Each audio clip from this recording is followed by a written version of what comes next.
నమస్తే. తెలంగాణలో కాంగ్రెస్ ప్రభుత్వం అధికారంలోకి వచ్చి 15 నుంచి 20 రోజులు ఆలోపు సమయం అవుతుంది. అటు ఇటుగా ఒక 15 డేస్ కరెక్ట్‌గా మనకు అవుతున్నది. సో ఈ సమయంలో రకరకాల చర్చలు జరుగుతున్నాయి. గవర్నమెంట్ ఎట్లా పనిచేస్తుంది, ముఖ్యమంత్రి పనితీరు ఎట్లా ఉంది. సో ఏ రోజుకి ఆ రోజే జనం ఆ రోజు జరుగుతున్న వ్యవహారాలు, ప్రభుత్వ పనితీరుని అంచనా వేసుకుంటూ ఉన్నారు. సో దీని మీద మనం వరుస డిబేట్స్ చేస్తున్నాం. ఎప్పటికప్పుడు ప్రభుత్వం ఏమరపాటుగా ఉండకుండా ప్రజల కోసం పనిచేసే విధంగా కొన్ని సూచనలు పలు గెస్ట్ల ద్వారా అందించే ప్రయత్నం చేస్తున్నాం, ఎక్స్పర్ట్స్ ద్వారా. సో ఇందులో భాగంగా ప్రస్తుతం నా ముందున్నారు పృథ్వీరాజ్ గారు, క్రాంతిదళ్ అధ్యక్షులు. ఆయన తెలంగాణ ఉద్యమంలో కీలక పాత్ర పోషించారు. మొన్నటి వరకు కేసీఆర్ గవర్నమెంట్కి వ్యతిరేకంగా పోరాడిన వాళ్ళలో ఆయన కూడా ఒకరు. ఎస్డిఎఫ్ తరపున ఆకునూరు మురళి గారు వీళ్ళంతా కలిసి పోరాటం చేశారు. జాగో తెలంగాణ పేరుతో జరిగిన యాత్రలో కూడా వీళ్ళు పాల్గొన్నారు. నమస్తే పృథ్వీరాజ్ గారు. జై తెలంగాణ. జై తెలంగాణ. సో మొత్తానికి 10 years period, KCR period complete అయిపోయింది. ఒక శకం ముగిసింది. కొత్త ప్రభుత్వం కాంగ్రెస్ గవర్నమెంట్ అధికారంలోకి వచ్చింది. సో మీలాంటి వాళ్ళు కేసీఆర్ తప్ప ఎవరు గెలిచినా ఓకే అనుకునే స్థాయిలో పోరాటం చేశారు, ఫైట్ చేశారు, ప్రజల్లో అవగాహన కల్పించే ప్రయత్నం చేశారు. సో గవర్నమెంట్ మారింది, ఒక 15 days అవుతున్నది. సో ఈ 15 days పరిపాలన మీద మీ ఒపీనియన్ ఏంటి? మొట్టమొదలు ఏంటంటే చీకటి పరిపాలన, చీకటి పాలన అంతమైంది. బేడీలు పెట్టి కూర్చునే పరిస్థితి కల్పించారు. మొత్తం కనీసం ఒక ఫోన్లలో కూడా ఫ్రీగా ఫోన్లు కూడా మాట్లాడుకోలేని పరిస్థితి ఉండే. అంటే ప్రతి ఒక్కరు వాట్సాప్, ఫేస్ టైము ఇది పోయి వాళ్ళందరూ మళ్ళీ నార్మల్ ఫోన్ కాల్స్ మాట్లాడుకునే కాడికి వచ్చి, అంటే ఏది రికార్డ్ అయ్యి ఏం చేస్తారో ఏందో అంత నిర్బంధం మధ్యలో ప్రతి ఒక్కరికి నువ్వు ఏ పల్లెలు తీసుకున్నా కానీ, మన బొట్టులో కావచ్చు, ఎక్కడైనా కానీ అదైతే అంటే ఆ నిర్బంధపు వ్యవస్థ నుంచి బయటకు వచ్చిన మన ఫీలింగ్ మాత్రం ఒకటి పర్ఫెక్ట్గా కనబడుతున్నది. అది చాలా రిలాక్స్డ్ ఉన్నాం చాలా. అంటే ఇంతకుముందు ఏంటంటే అసలు ఎప్పుడు మేలుకు వచ్చినా ఈ దుర్మార్గుడు మళ్ళీ వస్తే, కేసీఆర్ అంటాడు మళ్ళీ వస్తే అసలు ఏమవుతుంది, జనం ఏమవుతుంది, తెలంగాణ రాష్ట్రం ఏమవుతుంది, కొట్లాడి తెచ్చుకొని ఇన్ని సాక్రిఫైస్, వందలాది మంది చనిపోయిన తర్వాత తీసుకొచ్చిన తెలంగాణ ఎన్నో పోరాటాల తర్వాత స్వేచ్ఛా వాయువులు పీల్చుకుంటామనే టైంలో అట్లా కాకుండా ఒక నిర్బంధం, గతం ఎన్నడూ ఎరగని నిర్బంధాన్ని ఈ దుర్మార్గుడు తెలంగాణ తీసుకొచ్చిన తర్వాత పెట్టిండు. కాబట్టి దాని నుంచి ఫస్ట్ విముక్తి వచ్చింది అనేది ప్రస్తుతం ఈ లాస్ట్ 15 days నుంచి రిజల్ట్స్ వచ్చిన నాటి నుంచే అది స్టార్ట్ అయింది. దాంట్లో ఏంటంటే ఇప్పుడు కంచెలు, ఇనుప కంచెలు అన్నారు కదా, ఇనుప కంచెలు కూలగొట్టుడు, జనం వేలాది మంది వచ్చి అప్లికేషన్స్, కనీసం ఇప్పుడు ఏంటంటే వాట్సాప్లలో మన ప్రగతి భవన్ లోపల ఉన్నటువంటి ఆలిషాన్ షాండ్లర్స్ ఇవన్నీ మొత్తం ఆ దర్వాజాలు అవన్నీ చూస్తుంటే ఎప్పుడో నిజాంను తలపెట్టినటువంటి ఆ డైనింగ్ టేబుల్ అవన్నీ చూసి జనం అసలు ఆహా ఓ అనే కాడికి వచ్చి ఏంది ఇదంతా, ఏంది ఇంత ప్రజాస్వామ్యం ఇంత దుర్మార్గంగా దుర్వినియోగం చేసిండ్రు అనేది ఒక స్వేచ్ఛ మాత్రం కనబడుతుంది ప్రస్తుతం అయితే కాంగ్రెస్ గవర్నమెంట్ వచ్చిన తర్వాత. ఒక మంచి సైన్ ఏంటంటే పీపుల్స్ గవర్నమెంట్ అని చెప్పి ఫస్ట్ ప్రమాణ స్వీకారం అప్పుడే మనం ఇంకా బ్యానర్ కనబడ్డది. జనరల్ గా గద్దర్ ఇటువంటి వాళ్ళంతా చెప్తున్నటువంటి కాయిన్ అయ్యేటువంటి పదం అది పీపుల్స్ గవర్నమెంట్ అనేది. ఆ పీపుల్స్ గవర్నమెంట్ అనేది గత 15 days నుంచి ఇప్పుడు కనీసం ఏంటంటే ఇందిరా పార్క్ దగ్గర, ధర్నా చౌక్ దగ్గర పోయి కూడా ఆయన రాగానే ధర్నా చౌక్లో ఎత్తేసిన, యాజ్ ఇఫ్ ప్రజలకి ఏం సమస్యలే లేనట్టు. ఇప్పుడు ఎన్ని సమస్యలు ఉన్నాయి అనేది వేలాది మంది ఏదైతే ఒక్కసారి డోర్స్ ఓపెన్ చేసినాక అప్లికేషన్లు పట్టుకొని నీకు పంజాగుట్ట నుంచి మొదలు పెడితే లైన్లు కట్టి జనం వస్తున్నారంటే అన్ని సమస్యలు ఉండపట్టుకనే వస్తారు. అది ఇంకా సిటీ చుట్టుపక్కల వాళ్ళది ఎక్కువ పర్సెంటేజ్ ఉన్నది. ఇంకా ఊళ్ళకి వెళ్ళి మొత్తం వస్తే మాత్రం అది డిఫరెంట్. కనీసం వాళ్ళు వచ్చి అర్జీ పెట్టుకునే స్థాయికి వచ్చింది అనేది కొంచెం అదైతే ఆ సిగ్నల్స్ కనబడుతున్నాయి. ఇప్పుడు ఆడ కూడా కమిషనర్ వచ్చి పోయి ముండి మీరు ఎవరంటే వాళ్ళు వచ్చి మీరు ధర్నాలు చేసుకోవచ్చు, మీ వాయిస్ మీరు చెప్పవచ్చు, మీ సమస్యలు మీరు చెప్పుకోవచ్చు అని చెప్పి అనేది ఉండేనో. ఇంతకుముందు కనీసం ఎక్కడైనా మాట్లాడదామంటే కూడా పోలీసు వాళ్ళ దగ్గరికి ఫోన్లు వచ్చుడు, ఏదైనా చిన్న మెసేజ్లు పంపిస్తే కూడా పోలీసు వాళ్ళు ఫోన్ చేసుడు, ఎస్ఐలు ఫోన్ చేసుడు, సిఐలు ఎమ్మెల్యే చెప్పిండని చెప్పి ట్రాన్స్ఫర్లు వాళ్ళ చేతులు వాళ్ళు తీసుకుపోయి లోపటేసి వాళ్ళ మీద కేసులు పెట్టుడు ఇటువంటివి ఉన్నాయి కదా. అటువంటిది ఏం లేకుండా మీరు వచ్చి ఎప్పుడంటే అప్పుడు మీరు స్వేచ్ఛగా చెప్పుకోవచ్చు అనే ఒక వాతావరణం మాత్రం ఈ గవర్నమెంట్ వచ్చిన తర్వాత మాత్రం అది క్లియర్ కట్గా లాస్ట్ 15 days 17 days నుంచి అది కనబడుతున్నది, క్లియర్ కనబడుతున్నది.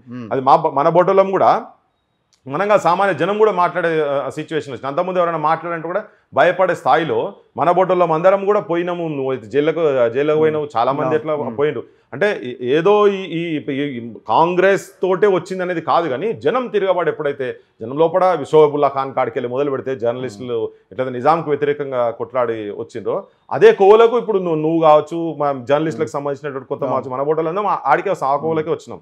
కాకపోతే ఏంటంటే ఈ దుర్మార్గుడు సంపలే, ఇంకా సంపుతాడు కావచ్చు ఈసారి వచ్చేది, ఆ పని కూడా చేస్తుండే. కానీ అక్కడ దాకా పోకూడదు అంటే అంత త్యాగాలకు కావచ్చు, అంత రిస్కులు తీసుకొని పర్సనల్ రిస్కులు తీసుకొని కూడా ఫైట్ చేసిన వాళ్ళు చేసిండ్రు.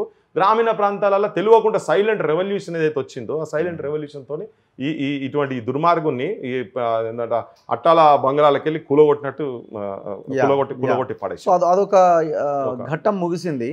సో ఇప్పుడున్న గవర్నమెంట్ ఎట్లా పనిచేస్తుంది, ఒకటి మీరు ఏమన్నా చూస్తున్నది అంటే ఇప్పుడు జరుగుతున్న పరిపాలన బట్టి సో ఇట్లా చేస్తే బాగుండే, ఇట్లా చేస్తే బాగుంటుండే అన్న ఆలోచన ఏమైనా కలుగుతున్నదా?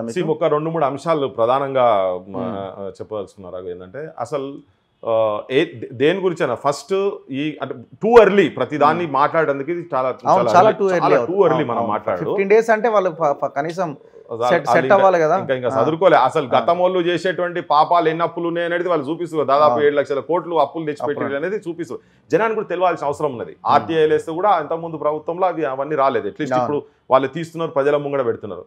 ప్రధానంగా చేయాల్సిన ఏంటంటే ముఖ్యంగా విద్య మోస్ట్ పవర్ఫుల్ వెపన్. అంటే ప్రపంచ చరిత్రను మార్చగలిగేటువంటి అత్యంత పదునైన ఆయుధం ఏదైనా ఉన్నది అంటే అది విద్య. నువ్వు మండేలాకులు, అంబేద్కర్లు పూరి గుడిసెలల్లా ఉండుకుంటూ అంటరానితనం కాడికెళ్ళి వచ్చి ప్రపంచ స్థాయి మేధావులుగా ఎదిగి భారత రాజ్యాంగాన్ని కూడా రాసే టైంలో వచ్చినప్పుడు ఈ దేశంలో ఉన్నటువంటి అత్యంత గొప్ప మేధావి ఎవరంటే అంబేద్కర్ అని తీసుకొచ్చి ఎట్లయితే కూర్చోబెట్టాలి. చదువుకున్నందుకే విజ్ఞానం కావాలి ఫస్ట్. నువ్వు ఆటం బాంబు చేయాలన్నా, నువ్వేం చేయాలన్నా, ప్రపంచాన్ని ఏలన్నా, మానవ వికాసానికి ముఖ్యంగా ఉపయోగపడేది విద్య. నెంబర్ 1 ఎడ్యుకేషన్ జరగాలి. ఆ ఎడ్యుకేషన్కు ప్రధానంగా ప్రాముఖ్యత వీళ్ళు నెంబర్ 1 ఇవ్వాల్సిన అవసరం ఉంది ప్రస్తుతం ఉన్న గవర్నమెంట్. అందుకని ఇప్పుడు మేము SDF తరఫుకెళ్ళి మేము మొత్తం బడి నిధులు ఇవన్నీ చేసిన తర్వాత ఒక 3000 బడులు అంటే ముఖ్యమంత్రి మనవడు పామరుడు ఆయన మాట్లాడి కేసీఆర్ గత ప్రభుత్వంలో ఉన్నప్పుడు కండక్టరు, బిల్ కలెక్టర్ కొడుకు వీళ్ళు ఒకటే బడిలో చదవాలి అని చెప్పనేది అన్నాడు. అటువంటిది కావాలంటే ఒక 3000 బడులు తెలంగాణలో ఒక 50,000 కోట్ల రూపాయలు కనుక పెట్టగలిగితే, ఆయన కాళేశ్వరంలో గాలబడేసిన పైసల్లో సగం పెడితే తెలంగాణలో మొత్తం అందరికీ ఈక్వల్ ఎడ్యుకేషన్ వస్తుంది. అటువంటిది ఒకటి రావాల్సిన అవసరం ఉన్నది. సెకండ్ ప్రధానమైన అంశం ఏంటంటే ఆరోగ్యం. అబ్బా చాలా ఘోరం. ఇప్పటిదాకా నువ్వు అంటున్నావు కదా, మళ్ళీ మాస్కులు పెట్టి మళ్ళీ టెన్షన్. ఇప్పటికే లాస్ట్ టైం కరోనా వచ్చినందుకు చాలా కుటుంబాలు చితికిపోయినాయి, అవస్థలు పడుతున్నాయి, అప్పుల పాలైనాయి, మిత్తిలు కట్టలేక చాలా మంది ఆత్మహత్యలు కూడా చేసుకునే సిచ్యువేషన్ లేదు. ఫ్రీ వైద్యం జరగాలి, ఫ్రీ విద్య మాత్రం, ఇవి 2 ప్రధానమైనవి. ప్రతి ఒక్కరికి నువ్వు జనానికి వేరే ఏం ఇవ్వాల్సిన అవసరం లేదు. వాళ్ళ పరంగా ఉన్న పరంగా ఇవి 2 కనుక ఉచితంగా చేసేది ఉంటే ఒక 15-20 వేల రూపాయలు ఒక కుటుంబానికి వాళ్ళు గవర్నమెంట్ డైరెక్ట్ ఇచ్చినట్టే. వేరే ఏం ఇవ్వాల్సిన అవసరం లేదు. మందు గోళీలు, విద్య 2 ఇచ్చేది. ఫీజులు ఎంత ఘోరమైన ఫీజులు ప్రైవేటు బడులల్లో, చాలా ఘోరమైన ఫీజులు కదా. సో ఈ 2 ప్రధానమైనవి. మూడోది ఏంటంటే సర్వీస్ సెక్టార్. జనానికి ఇప్పుడు ట్రాన్స్పోర్ట్ ఇది ఆర్డర్లో చేశారు. అసలు అందరికీ కూడా free transport. There are countries బయట దేశాలలో అట్లా ఫ్రీ ట్రాన్స్పోర్ట్ కూడా ఉన్న దేశాలు ఉన్నాయి. సో ఇటువంటిది కనుక నువ్వు ప్రొవైడ్ చేసి ప్రాపర్ ఎంప్లాయ్మెంట్. ఇప్పుడు తెలంగాణలో ఇంకో ప్రధానమైన సమస్య ఏంటంటే ఉద్యోగాలు లేవు, ఉద్యోగ కల్పన లేదు. ఇండస్ట్రీస్ బంద్ చేసి పడేసి చంద్రబాబు నాయుడు కాలికెళ్ళి వస్తే అందరూ చాలా సిస్టమేటిక్గా తెలంగాణలో, హైదరాబాద్లో ముఖ్యంగా, హైదరాబాద్లో పేర్లే ఆజమాబాద్ కావచ్చు, బాలానగరు, ఇటువంటి అన్ని అంటే ఇండస్ట్రియల్ కాటేదాను, ఫతేనగరు, ఇటువంటి ప్లేస్ అన్ని ఇండస్ట్రీస్కు చాలా ప్రాముఖ్యమైనటువంటి ప్లేస్. అంటే హైదరాబాద్లో ఊర్లలో కోడి ఎట్లా కూస్తుంది, ఇక్కడ సైరన్ మూతలతోటి, సైకిల్ గంటలతోని సైరన్ మూతలతోటి హైదరాబాద్ మేల్కొనేది. కానీ ఇప్పుడు ఆ పరిస్థితి హైదరాబాద్లో లేదు. అదంతా మళ్ళీ రావాలి. మ్యానుఫ్యాక్చరింగ్ సైడు, ప్రొడక్షన్ సైడు, ఇటువంటి సైడ్ అంతా కనుక తీసుకొచ్చి పెడతాం. ఓన్లీ ఐటీ ఒకటే కాదు, ఐటీ సర్వీస్ సెక్టర్, ఐటీ ఒకటే కాకుండా దీన్ని కూడా కనుక తీసి లక్షలాది మందికి స్కిల్ సెట్ బాగా ఇంప్రూవ్ చేస్తే ఓన్లీ బయటికి వస్తున్న ప్రోడక్ట్స్లలో ఓన్లీ 6% ఆఫ్ ది యూత్ చదువుకొని బయటికి వచ్చే వాళ్ళ 6% మాత్రమే వాళ్ళకు బేసిక్ కమ్యూనికేషన్ స్కిల్స్ సబ్జెక్ట్ ఉందని డిఫరెంట్ రిపోర్ట్స్ చెప్తా ఉన్నాయి. అట్లా కాకుండా 96 కాదు 100% స్కిల్ సెట్స్ అటువంటి కేంద్రాలు కనుక పెట్టాల్సిన అవసరం ఉన్నది. ప్రతి నియోజకవర్గ స్థాయిలో స్కిల్ సెట్ కేంద్రాలు పెట్టి ఎంతమంది బయటికి వస్తున్నారు, ఇంజనీరింగ్ స్టూడెంట్స్ ఎంతమంది బయటకు వస్తున్నారు, మెడికల్ కాలేజెస్ పెడుతున్నారు, స్టాఫ్ ఉంటలేదు. ఇప్పుడు ఈయన పాత ప్రభుత్వంలో మెడికల్ కాలేజ్ అని పెట్టిండు, కానీ అక్కడ ఏం లేదు. సాలా పురుగులు తిరుగులు, గుడ్లు పెట్టాడు, బల్లులు గుడ్లు పెట్టే కాడికి వచ్చింది. ఇంతెందుకు మన హైదరాబాద్లో గచ్చిబౌలిది టీమ్స్ అని పెట్టింది కదా, అది చూస్తుంది పందులు కుక్కలు సంసారాలు చేస్తున్నాయి అలా పాడై. సో అట్లా కాకుండా ఒక కన్స్ట్రక్టివ్గా హెల్త్ సైడ్ కూడా ప్రాపర్ రిక్రూట్మెంట్ చేసి స్కిల్ సెట్ ఇంప్రూవ్ చేసి డిఫరెంట్ రంగాలలో ఈ 3-4 రంగాల మీద కనుక ప్రధానంగా ఫోకస్ కనుక చేస్తే రైతులదైతే ఎట్లాగూ ఉంది, రైతులకు ఎరువులు ఇవన్నీ పెంచిండ్రు, అన్ని పెంచి మళ్ళీ 10,000 రూపాయలు ఇస్తున్నారు. సరే అదంతా రేపు 15,000 రూపాయలు వీళ్ళు అన్నారు. కానీ మెయిన్ ఏంటంటే సెల్ఫ్ సఫిషియెంట్ కనుక చేయగలుగుతాయి వీళ్ళను ఆర్థిక పరంగా, విద్యాపరంగా, ఇవన్నీ. ఇప్పుడు నువ్వు విద్య ఇవి రెండు కలిపితే 1,00,000 కోట్ల రూపాయలు కనుక పెడితే పర్మనెంట్గా ఈ సమస్యకు సొల్యూషన్ అవుతుంది. సో ఇప్పుడు చాలా సవాళ్ళు ఉన్నట్టున్నాయి కదా, ఫైనాన్షియల్గా చాలా దారుణమైన సిచ్యువేషన్లో ఉన్నాం. వాళ్ళ వైట్ పేపర్స్ ఈ కథ చూస్తూ ఉంటే. సో ఇప్పుడు రేవంత్ రెడ్డి ముందు పెద్ద సవాళ్ళు ఉన్నట్టే కదా. ఉన్నది, సవాల్ ఉన్నది, కానీ అసాధ్యమేం కాదు. When there is a will there is a way. ఆ విల్లు వీళ్ళ లోపల ఉండాలి. ప్రస్తుతానికైతే ఉన్నట్టుగానే చూపిస్తున్నారు వీళ్ళు. ఆర్థిక మంత్రి అయినా కానీ బాగా కాన్ఫిడెంట్ గా చెప్తా ఉన్నారు. సో ఏది మాట్లాడినా కానీ కొంచెం ట్రాన్స్పరెన్సీగా ఉన్నట్టు ప్రస్తుతానికైతే కనబడుతున్నది. అది పార్లమెంట్ ఎలక్షన్స్ వరకే ఉన్నదని కొంతమంది అంటున్నారు. రకరకాల వినికిడి నిలబడతారు. పార్లమెంట్ ఎలక్షన్స్ వరకేనా లేకుంటే పర్మనెంటా అనేది చూడాలి. టెంపరీ కాదు, ఇది పర్మనెంట్ గా లెక్కనే. కానీ అది చేయాల్సిన అవసరం అయితే తెలంగాణ. ఇప్పుడు ఇంకోటి, వీళ్ళు కూడా రిస్క్ తీసుకునే సిచ్యువేషన్స్ లో కూడా ఉండరు. ఎందుకు కేసీఆర్ పోయిండు? సరే తెలంగాణ ఆయనతో రాలేదు, ఆయన తీసుకురాలేదు, ఆయన తీసుకొచ్చిందని డబ్బాలు కొట్టుకున్నాడు, ప్రచారం చేసుకున్నాడు. కానీ ఏంటంటే ఒక ఇండిస్పెన్సిబుల్ ఫోర్స్ గా ఎదిగే సిచ్యువేషన్ కేసీఆర్ కుటుంబానికి ఉండే. ఇక్కడ వాళ్ళకి అవకాశం ఇచ్చిండ్రు ప్రజలు. కానీ ఎందుకు నిలుపుకోలేకపోయినరు? వాళ్ళు చేస్తున్నట్టు దొంగ పనులు, లంగ పనులు, ఓ రాచరిక వ్యవస్థ పోకడలు కావచ్చు, మిస్యూజ్ ఆఫ్ పబ్లిక్ మనీ, ఇవన్నీ చేస్తుండ్రు. కాబట్టి ఆ అనుభవాలతోటే వీళ్ళకి వచ్చింది కదా, ఆ వ్యతిరేకమైన ఓట్లతోటే వీళ్ళు ఇలా అధికారంకి వచ్చింది. ఆ వచ్చినందుకు ఇప్పుడు వాళ్ళు ఏంటంటే మళ్ళీ వాళ్ళు సేమ్ అదే పనులు కనుక చేసేది ఉంటే ప్రజలు చూస్తూనే ఉంటారు కదా, అబ్జర్వ్ చేస్తుంటారు, చాలా ఫాస్ట్గా అబ్జర్వ్ చేస్తూ ఉంటారు, చూస్తూనే ఉంటారు. సో ఆ సిచ్యువేషన్స్ వీళ్ళు తీసుకురావద్దనే చెప్పి మా అసంటోళ్ళు కూడా మనం కూడా కోరుకోవాల్సిన అవసరం ఉన్నది. ప్లస్ స్టిల్ ఏంటంటే అట్లా నిజంగా కూడా చేస్తేనే వీళ్ళు 10 కాలాల పాటు ఉంటారు. లేకపోతే వీళ్ళు కూడా సేమ్ మిస్టేక్స్ చేసారు అనుకో, ఇంకో ప్రతి ఒక్క విభాగానికి ఎక్కడ బేసిజాలకు పోకుండా ప్రతి ఒక్క విభాగాలకి దానికి సంబంధించినటువంటి మనుషులను, ఎక్స్పర్ట్స్ కనుక తీసుకొచ్చి కూర్చోబెట్టి ఆయా రంగాలలో ఎట్లా దీన్ని తీసుకొచ్చి ప్రాపర్గా చేస్తాము, ఆ నిజాయితీ వాళ్ళ లోపల ఉండాలి, నిబద్ధత వాళ్ళ లోపల ఉండాలి. ఉన్నప్పుడు ప్రజలకు ఉపకారం జరుగుతుంది. కూర్చోబెట్టి ప్రతిది ఎడ్యుకేషన్ కావచ్చు, హెల్త్ కావచ్చు, you take any sector, employment కావచ్చు, ఇండస్ట్రీస్ కావచ్చు, అగ్రికల్చర్ కావచ్చు, ఒక నిష్ణాదులను ప్రపంచ స్థాయిలో తీసుకొచ్చి కూర్చోబెట్టి, లేకపోతే ఇక్కడ మన దగ్గర కూడా మన సిచ్యువేషన్స్, డెమోగ్రాఫిక్స్ సిచ్యువేషన్స్, మన వెదర్ కండిషన్స్, ఏ పంటలు ఏవి ఎట్లా వేయాలి అనేది ఒక ప్రాపర్గా ట్రాన్స్పరెన్సీ కనుక ఉండి కమిటీస్ వేసి దానికి నిజంగా వనరులు ఎంత అవసరం పడతాయని కరప్షన్కు కొద్దిగా పక్కకు పెట్టి, పైసలు జాలు పోయిన వాళ్ళు బొచ్చడం మంది నయం లేరు, మళ్ళీ వీళ్ళు కూడా నయంలు కావద్దు, ఇంకా కావద్దని కోరుతున్నాం. అటువంటి కనుక పెట్టి ఎక్స్పర్ట్స్ కనుక తీసుకొచ్చి పెడితే సొల్యూషన్ దొరకదనేది ఏం లేనేలేదు. కాకపోతే అప్పుల భారం గత ప్రభుత్వం వేసిపోయింది. ఇప్పుడు గతంలో ఇప్పుడు ఇసుక చిన్న ఉదాహరణ తీసుకుందాం. ఇసుక దందాతోని దాదాపు నేను అనుకుంటా ఒక 20% ఆఫ్ ఎమ్మెల్యేలు ఒక 100 కోట్లు సంపాదించుకొని పెట్టారు. అది గవర్నమెంట్ ప్రాపర్గా చూసి ఒకటే నెంబర్ మీద, ఒకటే పర్మిట్ మీద దాదాపు 10 ట్రిప్పులు కొడుతుంది. అంటే ఎవరు పొక్కల పోతున్నాయి పైసలని, ఎవరు గల్లపెట్టలు నిండుతున్నాయి, ఉన్నోడు ఎమ్మెల్యేలు, ఆ రూట్లో ఉన్నోడు పోలీస్ అధికారులు కదా. అటువంటి నువ్వు గవర్నమెంట్ కనుక స్ట్రీమ్ లైన్ చేసి అక్కడ కనుక ప్రాపర్గా చేసి నువ్వు అది గవర్నమెంట్కే కనుక వచ్చేటట్టు కనుక ఉండేది ఉంటే, అంటే ఇట్లాంటి కరప్షన్ను తక్కువ చేసి కనుక చేసేది ఉంటే ఇంపాసిబుల్ అనేది అయితే కాదు. కాకపోతే ఆ విల్ ఉండాలి, ఆ కసితోని పనిచేయాలి. వీళ్ళు కూడా కసితోని పనిచేసి నిజంగా కూడా మనం ఏ త్యాగాల పునాదుల మీద తెలంగాణ తీసుకొచ్చి 18 hours పనిచేయడానికి ప్రయత్నం చేస్తున్నాం గట్టిగా అని అంటున్నారు. మరి చూడాలి అది ఎప్పటివరకు ఉంటుంది. నువ్వు 18 hours పనిచేస్తావా, 8 hours పనిచేస్తావా అని కాదు, నాణ్యంగా అన్ని ఉన్న సమయాన్ని కూడా పర్ఫెక్ట్ యూటిలైజ్ చేసుకునేటట్టు ఉండాలి. వీళ్ళు ఒకరు ఇప్పుడు కేసీఆర్ ఏం చేసిన, ఆయనే చీఫ్ ఇంజనీర్, అన్నిటికీ ఇంజనీరింగ్ చీఫ్, అన్ని డిపార్ట్మెంట్స్కి ఆయన ఉన్నాడు, కాళేశ్వరం అట్లా తలగబడేశారు. అట్లా మీరు అట్లా కాకుండా మాకే తెలుసు అని కాకుండా ప్రతి దాంట్లో ఎక్స్పర్ట్స్ని కనుక పెట్టి, ప్రతి దాంట్లో రివ్యూస్ పెడుతున్నారు వీళ్ళు. అట్లీస్ట్ దానికి ఎక్స్పర్ట్స్ని కనుక పెట్టి కనుక కూర్చోబెట్టి చేస్తే నువ్వు ఎంత చేస్తావు. ఇప్పుడు నవీన్ పట్నాయక్ ఉన్నాడు, ఆయన ఇన్నిసార్లు గెలుచుకుంటూ వచ్చిండు. ఆయన ఏంది 9 to 5 ఆయన చేసేదంతా, కానీ చేసేదంతా సిస్టమేటిక్ ఎట్లయితే పర్ఫార్మెన్స్ ఉన్నదనే కదా అక్కడ ఇస్తున్నారు. అట్లా నువ్వు 18 గంటలు చేస్తావా, నువ్వు 10 గంటలే చేస్తావా అని కాకుండా ప్రజలకు కరెక్ట్గా పెట్టి నీ టైంను ప్రాపర్గా ఎఫెక్టివ్గా ఎఫిషియెంట్గా యూజ్ చేయగలిగితే దాని రిజల్ట్స్ ఉంటాయి. అట్లా యూజ్ చేయాలి. మీకు అనిపిస్తున్నదా ఇప్పుడు మేము లోపలేస్తాం, ఇప్పుడు జ్యుడిషియల్ ఎంక్వైరీ చేసినాం, ఇవన్నీ రకరకాలుగా మాట్లాడుతున్నారు కదా, ఇవి ఎంక్వైరీల వరకే ఉంటాయా? భవిష్యత్తులో ఏమైనా వీళ్ళు తిన్నదో లేకపోతే వీళ్ళు కబ్జాలు పెట్టిన భూమిలో అవన్నీ ఏమన్నా తీసుకునే అవకాశం ఉండి ప్రజలకు పంచుతారు? వీళ్ళు అన్నారు పెద్ద హామీ ఇది, రాహుల్ గాంధీ ఇచ్చిన హామీ ఇది, వీళ్ళు తీసుకున్న భూములన్నీ బయటికి తీస్తాం, అన్ని పేదలకు పంచుతామన్న స్టేట్మెంట్ ఇచ్చారు వాళ్ళు. ఇప్పుడు ప్రస్తుతానికి అయితే దండాలు పెడుతున్నారు. దండన వేయాలి, దండగా కట్టియాలి పోయి పక్క. దండించాల్సిన అవసరం, దండిస్తాం చెప్తూనే ఉన్నారు. కమిటీలు అయితే వేసిండ్రు, ఆ కమిటీలో కూడా కాలా పరిమితి పెట్టాలి. ఇప్పుడు అన్ని డేటా అవుతుంది కదా, ఇప్పుడు మీరే గవర్నమెంట్ కదా, 2 నెలలు ఇస్తారా, మీరు 3 నెలలు ఇస్తారా, 6 నెలలు ఇస్తారా? గత ప్రభుత్వం మీద లాట్ ఆఫ్ అలిగేషన్స్ ఉన్నాయి కదా, వాటన్నిటిని 6 months టైం ఫ్రేమ్ పెట్టి నువ్వు జ్యుడిషియల్ ఎంక్వైరీ పెడితే ఓకే, అన్నిటి మీద పెడుతున్నారు. 6 months టైం ఫ్రేమ్ పెట్టండి, పెట్టి 6 months లో మీరు దాన్ని తీర్పియాలి. పెద్ద పని కాదు కదా. ఇంత పెద్ద స్టేట్ను శ్రీకృష్ణ కమిటీ వచ్చి స్టడీ చేసిపోయింది, అవును. చూసిపోయింది కదా, నెలలనే కదా వాళ్ళు ఇచ్చింది. వీళ్ళు కూడా అట్లనే ఒక 6 months టైం ఫ్రేమ్ పెట్టి వాళ్ళకి అంతా ఏమేమి కావాలో డేటా అయితే మీ చేతిలో ఉంది కదా, అబద్ధం ఆపేది ఏం లేదు కదా. ప్రతి తీసుకొచ్చి పెట్టి ముంగడ పెట్టి ఎందుకు ఉస్మానియా హాస్పిటల్లో ఆపరేషన్ చేయాలంటే హెల్మెట్లు పెట్టుకుని ఎందుకు కూర్చోవాలి, ఆ సిచ్యువేషన్ ఎందుకు వచ్చిందని చెప్పేటందుకు ఇప్పుడు గత ప్రభుత్వం అంటే ఇయ్యలేదు కావచ్చు. ఇప్పుడు నువ్వు ఫోటోలతో సహా తీసుకొచ్చి పెడతావు, వీడియోతో సహా తీసుకొచ్చి పెచ్చలు ఎట్లా ఊడిపడుతున్నాయి, ఏమేమి జరిగినాయి నేను. సో ఇటువంటిది గవర్నమెంట్ వాళ్ళ చేతుల్లో ఉంది కాబట్టి కంప్లీట్ ఇన్ఫర్మేషన్ వాళ్ళకి ఇచ్చి టైం ఫ్రేమ్ మాత్రం పెట్టాల్సిన అవసరం ఉంది. ఇప్పుడు అసెంబ్లీలో చెప్తున్నాం ఎంక్వైరీ చేస్తున్నాం. ఈ ఎంక్వైరీ లేసి ఈ ప్రభుత్వం పోయి మళ్ళీ వచ్చే ప్రభుత్వం వచ్చే వరకు మాత్రం జరిగితే అది ఊకునేది లేనే లేదు, సమస్యనే లేదు దాంట్లో.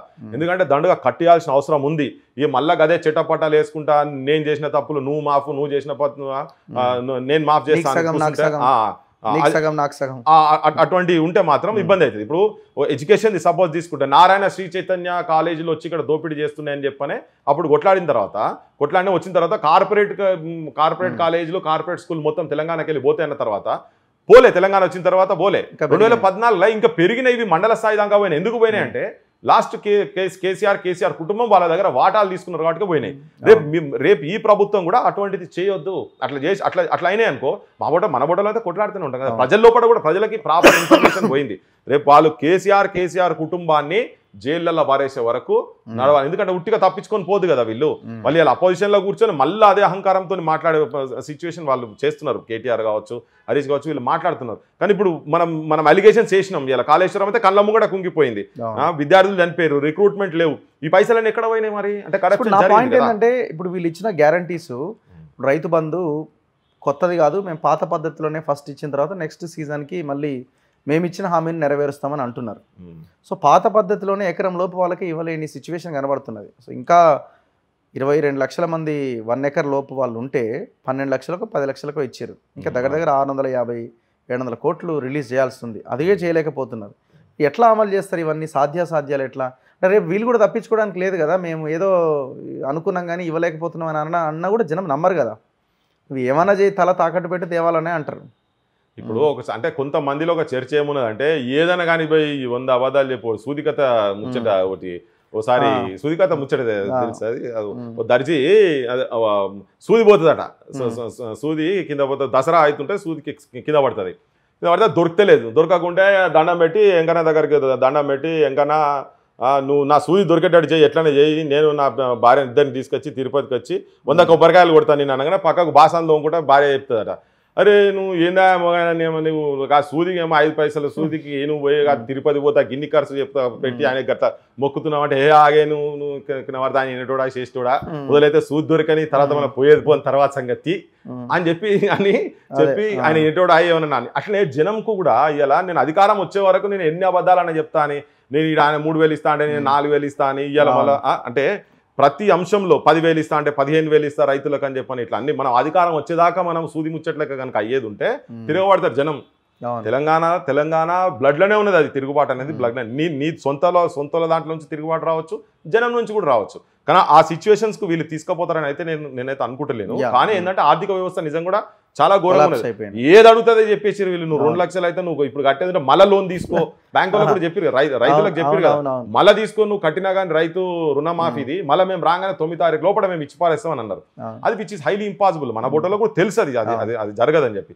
అట్లీస్ట్ ఏంటంటే సరే ఇప్పుడే మనం దాని వీళ్ళ మీద కూడా మాట్లాడు కాకుండా ఇద్దాం టైం. కానీ చేయలేమనేది ఏం కాదు, కానీ ప్రాపర్గా చేయాలి. ఇప్పుడు అట్లా అని చెప్పి రైతు మొత్తం జనాల మీద విపరీతమైన ట్యాక్స్లు వేసి మళ్ళీ వాళ్ళు చేసినట్టుగానే వీళ్ళు చేస్తాడు కాదు. కానీ ఒక క్యాలిక్యులేటెడ్ అప్రోచ్ మీద ఇప్పుడు వీళ్ళు కూడా క్యాలిక్యులేటెడ్ అప్రోచ్తోని జరగాల్సి ఉండే, వాళ్ళు అంటే చేయగలిగినటువంటి హామీలు ఇయ్యనుండే. కొన్ని అట్లా అంటే కనబడుతున్నాయి, జనానికి కూడా కనబడుతున్నాయి. ఈవెన్ ఎక్స్పర్ట్స్ కూడా మాట్లాడుతుంటే కూడా ఇది చేయగలుగుతారా వీళ్ళు? ఇప్పుడు మేము ఎడ్యుకేషన్ మీద చెప్పినాం, మండలానికి 5 స్కూళ్ళు పెట్టాలంటే పెట్టలే వాళ్ళు. ఒకటే స్కూల్ అన్నారు, ఒకటే ఇంటర్నేషనల్ స్కూల్ ఒకటే అని అన్నారు. అట్లీస్ట్ అదన్నా చేయగలుగుతారా వీళ్ళు అనేది. అంటే మన వాటి గురించి 6 గ్యారంటీస్ లోనే ఎడ్యుకేషన్ హెల్త్ పెట్టాలి, కానీ వాళ్ళు ఇమీడియట్ గా అసలు ఫస్ట్ టేకప్ చేయాలి. ఇంకా చాలా చిన్నది అది. ఇప్పుడు చాలా మంది ఏమనుకుంటారంటే అరే ఎంత అవుతుందో ఎన్ని పైసలు అవుతాయో ఏందో అనే లెక్కలు ఉంటాయి. కానీ డీప్గా పోయి దాన్ని స్టడీ చేసినాక చూస్తే జస్ట్ 50,000 కోట్ల రూపాయలు అయితే సరిపోతే అద్భుతంగా ఎవ్వరు 5 పైసలు ఏ ఇంటికి కూడా పెట్టాల్సిన అవసరం లేదు. ఇప్పుడు ఈ గవర్నమెంట్ వీటి మీద ప్రధానంగా దృష్టి కనుక పెడితే కొన్ని అటు ఇటు అయినా కానీ జనం మాఫ్ చేసేస్తారు. కానీ ఏంటంటే ఇప్పుడు ఇంకోటి వీళ్ళు ఒకరే కాదు, ఆపోజిషన్ కూడా రెడీగా ఉంది కదా. మరి నువ్వు ఇవన్నీ చేసి మేము అబద్ధాలు చెప్పినా కరెక్టేనా, మాతో కాలే, మరి నువ్వు ఎట్లా చేస్తానో చెప్పి ఇప్పుడు అని చెప్పి వీళ్ళు ఇప్పుడు ఇళ్ళకెళ్ళి తీసుకొచ్చి పెట్టేది ఉండదు కదా. సో జనం అయితే అబ్జర్వ్ చేస్తున్నారు. ప్రస్తుతానికి మాత్రం ఎస్ ఆర్థిక పరిస్థితి చాలా చాలా భయంకరంగా ఉంది, మనం అనుకుంటూనే ఉన్నాం, అది చేయాల్సిన అవసరం అయితే ఉంది. ఫ్యూచర్ పాలిటిక్స్ ఏ పార్టీల మధ్య వార్ ఉండే అవకాశం ఉందని మీరు అనుకుంటున్నారు? నెక్స్ట్ ఎంపీ ఎలక్షన్స్ ఉన్నాయి, ఎమ్మెల్సీ ఉంది, సింగరేణి రాబోతున్నాయి 27కి. సో ఇవన్నీ ఎలక్షన్స్ రాబోతున్నాయి. బీఆర్ఎస్, కాంగ్రెస్, బీజేపీ, సో ఏ రెండింటి మధ్య ఫైట్ ఉండే ఛాన్స్ ఉందని మీరు అనుకుంటున్నారు? It all depends on the performance. Congress ఎట్లా పర్ఫార్మ్ చేస్తుంది అనే దాని మీద ఎక్కువ ఆధారపడి ఉంటుంది. కాంగ్రెస్ కనుక పర్ఫెక్ట్గా చేయగలిగితే, ఇప్పటి నుంచే ఇచ్చిన హామీలు కనుక కరెక్ట్ కనుక తీసుకుపోగలిగితే అది కొద్దిగా డిఫరెంట్ ఉంటుంది. వీళ్ళు ఫెయిల్ అయితే మాత్రం అది ఇమీడియట్ అడ్వాంటేజ్ మాత్రం బీఆర్ఎస్ తీసుకునే సిచ్యువేషన్స్కి అయితే వస్తుంది. యాజ్ ఇట్ ఈస్గా నెక్స్ట్ పార్లమెంట్ ఎలక్షన్స్లో నా ఉద్దేశం అయితే ఇట్ విల్ ఒక fight between Congress and BJP చాలా ఫాస్ట్గా బీజేపీ చాలా ఫాస్ట్గా ఎన్రోడ్స్ పోతున్నది. ఎవరు నచ్చినా నచ్చకపోయినా కానీ ఫ్యాక్ట్ ఏంటంటే బీజేపీ ఆల్ ఇండియా లెవెల్లో ఉట్టి మతము నేషనాలిటీ అనేది ఒకటే కాకుండా బీజేపీ కులాన్ని కూడా కన్సిడర్ చేస్తున్నది. కింది ఓబీసీ కులాలని మన నార్త్ ఇండియాలో చూసినాం మనం. ఈవెన్ యూపీలో వాళ్ళు అధికారంలోకి వచ్చుడు కావచ్చు, ఇతర రాష్ట్రాలలో వచ్చుడు కూడా ఆ క్యాస్ట్ ను కూడా కులాన్ని కూడా భారతదేశంలో ఇచ్చి ఫ్యాక్ట్. ఎవరు అవునన్నా కదా కులరహిత సమాజం ఉట్టి మతం ఒకటే కూడా కాదు. ఇప్పుడు ఈ కులాలను కూడా అందులో క్రష్ అయిన కులాలు, ఎవరైతే పొలిటికల్ రిప్రజెంటేషన్ లేని కులాలు, వాళ్ళని కూడా రాజకీయంగా వాళ్ళు ఎట్లా ఉపయోగించుకోవాలనే దాని విషయంలో ఆర్థికంగా కావచ్చు, సామాజికంగా అనగబడ్డ కులాలను కూడా వీళ్ళ పరిగణలకు తీసుకునే చేస్తున్నారు కాబట్టి కదా వాళ్ళ పొలిటికల్ ఎజెండా వాళ్ళ క్లియర్ ఉన్నది. అది ఇక్కడ కూడా ఇంప్లిమెంట్ చేసి ఇప్పుడు మొన్న బీసీ టికెట్స్ అని అనుకుందాం, 36 సీట్లు ఇచ్చారు బీజేపీ వాళ్ళు. మీకు కాంగ్రెస్ వాళ్ళు 23 ఇచ్చారు, అది కూడా ఓల్డ్ సిటీ 4 ఇచ్చారు. ఆ చర్చ జరుగుతున్నది బీసీలలో. 24 టీఆర్ఎస్ వాళ్ళు ఇచ్చారు. ఆ డిస్కషన్ ఉంది కదా. అటువంటి అంశాలు కనుక వీళ్ళు పట్టుకొని కనుక ఈ రెండు కనుక క్లబ్ చేసిపోయి ఒక భయంకరమైన స్టెప్ తీసుకొని వాళ్ళైతే వస్తున్నారు. చాలా చాలా డీప్ ఆల్మోస్ట్ 33 lakhs ఓట్స్ పడ్డాయి వాళ్ళకి. పెరిగినాయి కదా, పర్సెంటేజ్ ఆఫ్ ఓట్స్ పెరిగినాయి. అయితే ఇంకొకటి వాళ్ళు ఒకటేని కాకుండా వీళ్ళ ఫెయిల్యూర్స్ మీద కూడా డిపెండ్ అయి ఉంటుంది. బీఆర్ఎస్ నేషనల్ పర్స్పెక్టివ్ లో ఐ థింక్ ఇప్పుడున్న సిచ్యువేషన్ లో it has lost its identity.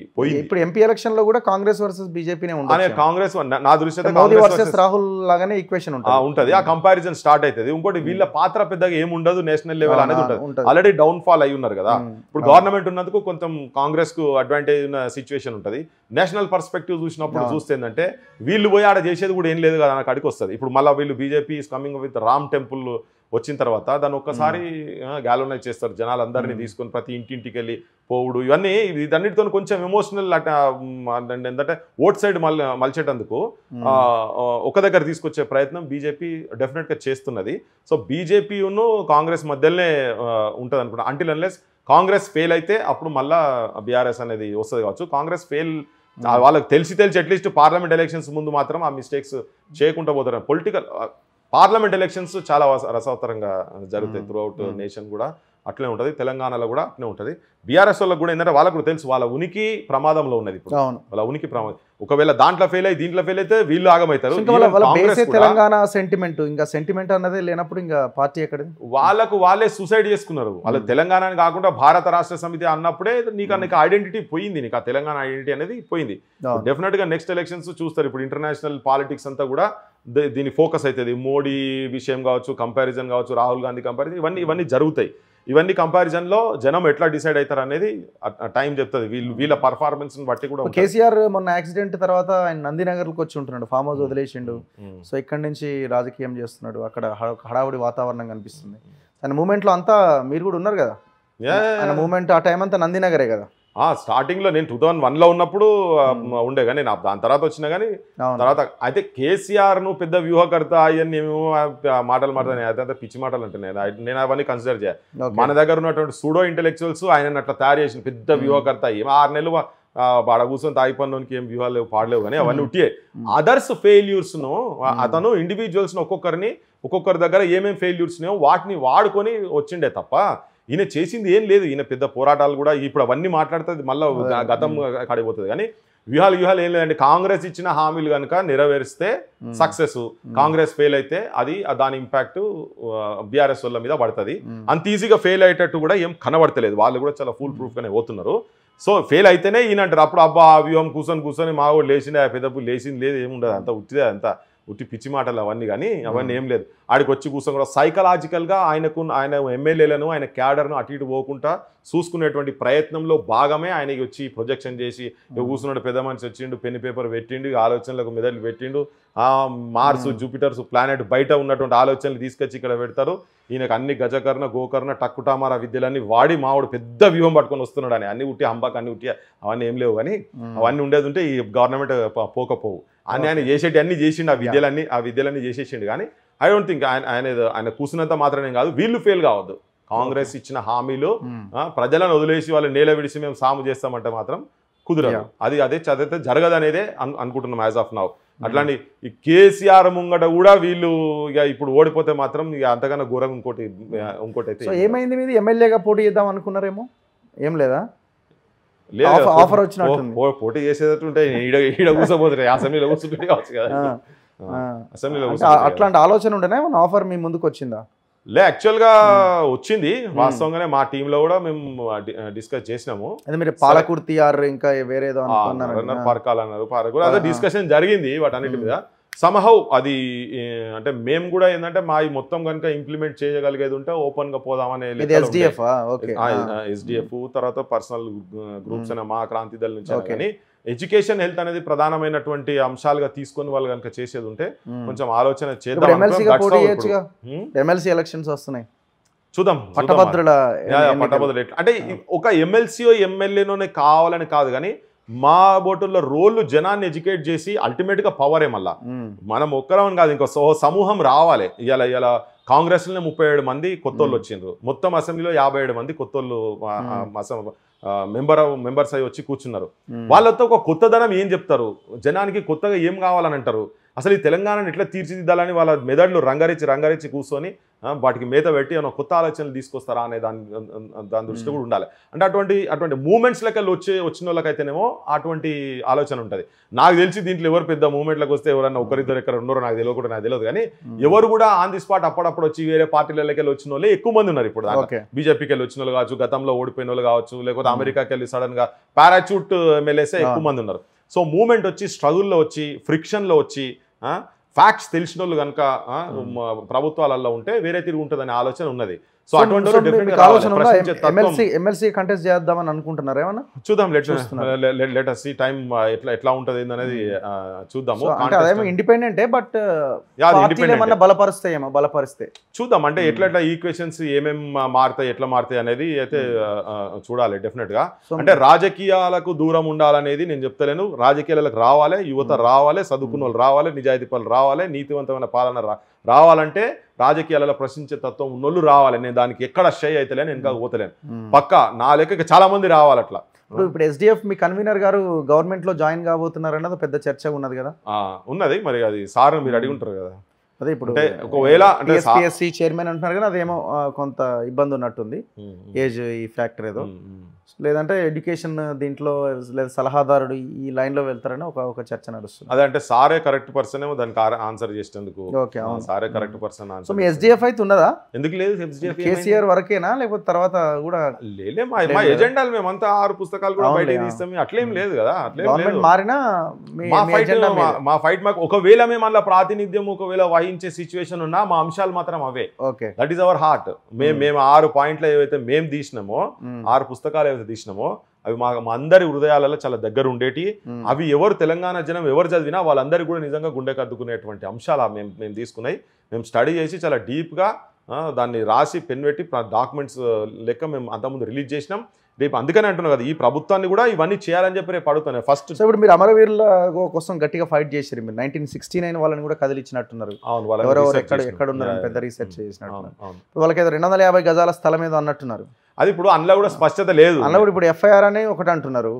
మరి ఎఫ్ఐఆర్ లేని వాళ్ళ సంగతి ఏందని వాళ్ళు అడుగుతున్నారు. ఇట్లా రకరకాలుగా ఉన్నది. అది కొద్దిగా ట్రిక్కీయే కావాలంటే అది కొద్దిగా దాంట్లో అంశాలు అంటే అమరవీరులకైతే ఇవ్వచ్చు పక్కా. ఉద్యమం చేసిన వాళ్ళకంటే అది నెక్స్ట్ కేటగిరీ. ఫస్ట్ అయితే మీరు ఈ చనిపోయిన కుటుంబాలకి ఇమీడియట్ గా చేసే. నేను ఇంకొకటి దీంట్లో చెప్పేది ఏంటంటే నేను ఈవెన్ కొంతమంది ఏసీసీలు మాట్లాడుతూ నేను చెప్పిన మీరు ప్రియాంక గాంధీ తోటి మీరు అనౌన్స్మెంట్ చేయించిండ్రు అది ఉద్యమకారులకు 250 ఉద్యమకారు అంటే ఎవరు పోలీస్ స్టేషన్లో పడ్డోళ్ళ జైలుకు పోయేళ్ళ ఆడ స్పష్టత లేదు అట్లంటే చాలా మంది ఉద్యమకారులు నువ్వు ఉద్యమకారు నేను ఉద్యమకారు తెలంగాణలో అందరూ ఉద్యమకారులు అంటారు అలా స్పష్టతగా చెప్పలే ఈవెన్ చనిపోయిన వాళ్ళకి అంటే చనిపోయిన వాళ్ళ గురించి కూడా జీవో 80 అని గత గవర్నమెంట్ 2 జీవోలు ఉన్నాయి 30 తర్వాత 80 వచ్చింది అవే ఇంప్లిమెంట్ చేయలే వాళ్ళు వాళ్ళకు 300 గజాల భూమి ఇస్తా అన్నారు ప్రధానంగా అసలు ఈ గవర్నమెంట్ రాగానే ఫస్ట్ చేయాల్సింది ఆ కుటుంబాలకు ఎవరెవరైతే చనిపోయినరో మొన్న రీసెంట్గా చనిపోయిన కుటుంబాలకు సరే 69 వాళ్ళు ఇప్పుడు చాలా మంది వాళ్ళు ఎవరు లేరు అందరు చనిపోయింది కానీ ఈ ఉన్న వాళ్ళ దాంట్లో కొంతమంది ఎఫ్ఐఆర్లు ఉన్నోళ్ళు వాళ్ళకు రాలేదు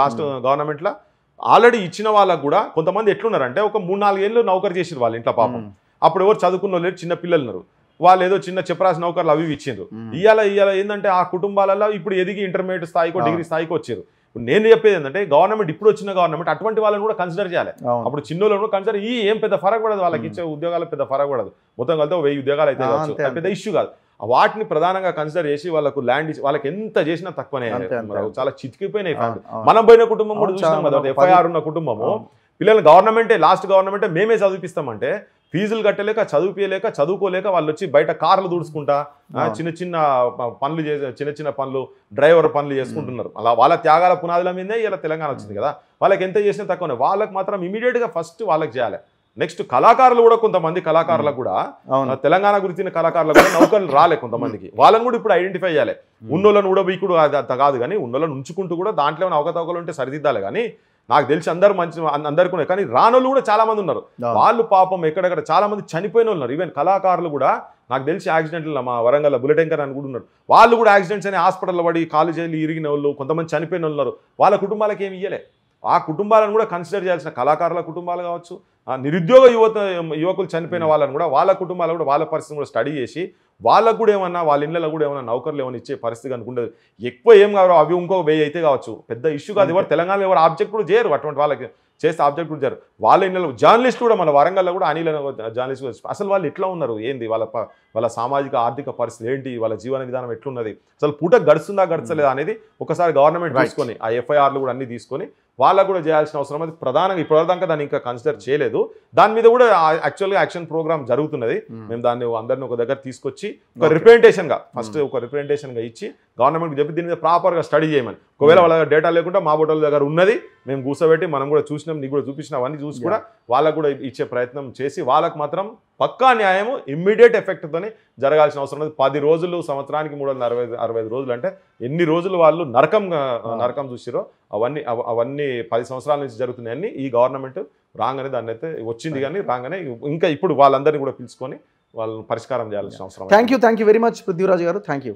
సో ఇది పృథ్వీరాజ్ గారితో స్పెషల్ ఇంటర్వ్యూ. ఖచ్చితంగా గవర్నమెంట్ ఎట్లా ఉంది, ఎట్లా ముందుకెళ్తుంది అన్నది మనం రాబోయే రోజుల్లో చూద్దాం. సో ఇప్పుడే మనం అన్నీ డిసైడ్ అయ్యి మాట్లాడితే విమర్శలు స్టార్ట్ చేస్తే అది టూ ఎర్లీ అవుతుంది.